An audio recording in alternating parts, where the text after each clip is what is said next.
Hi guys, good afternoon. Ngayon ay titikman naman natin itong galing Pinas na Puto Seco Coconut Angel Cookies. Saber kung masarap to guys. So product ng Tita Casey's Creation. Premium product. Ayan, tikman natin kung masarap ba to o product of the Philippines guys. Puto Seco. Wait lang buksan ko lang. Aber kung masarap siya.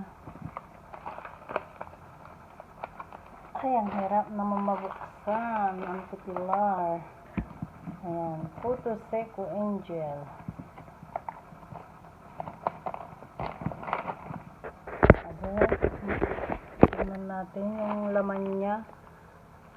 Ganyan.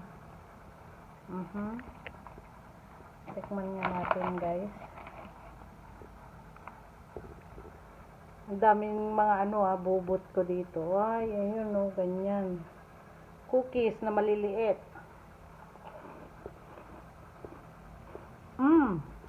Masarap naman siya. Masarap siya guys.